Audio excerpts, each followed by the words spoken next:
administration in that case. For instance, he could still be charged, I believe, for the fact that he was arrested on the battlefield, that he was still involved with al-Qaeda against American troops subsequent to September 11th and subsequent to the charges in this indictment.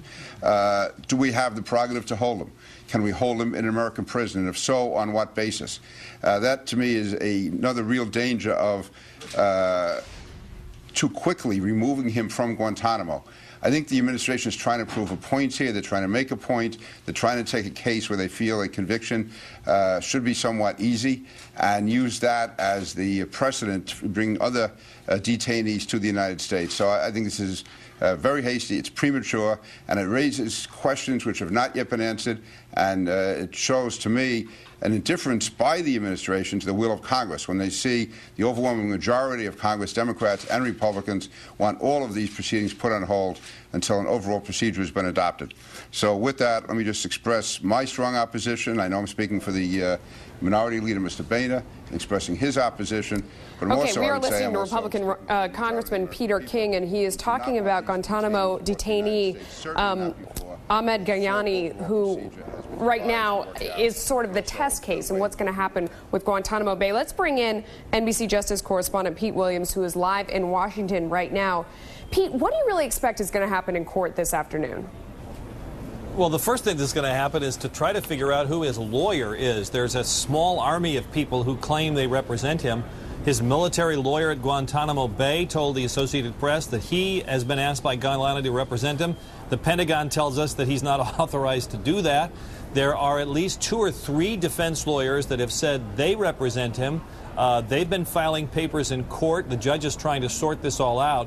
So that'll be a very interesting question today, and perhaps the only interesting question at his court hearing today.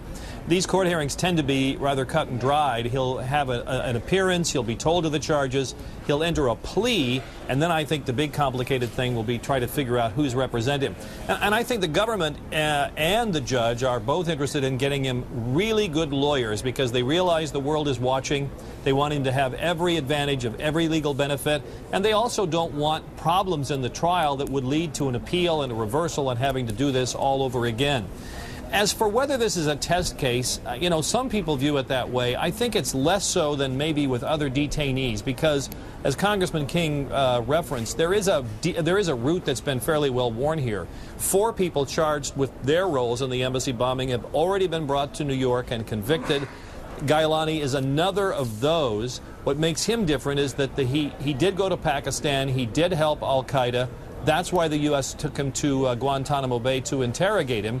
But now they've turned him loose into the military or to the civilian justice system, and that's why he's going to appear this afternoon. But Pete, I mean, in a lot of ways, people are watching this really closely because it does sort of answer the question or bring about the discussion about what are we going to do with detainees at Guantanamo Bay, you know, when it closes, right?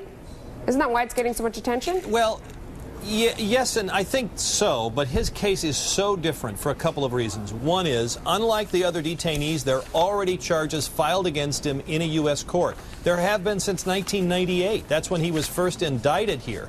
That's not true of any of the other Gitmo detainees.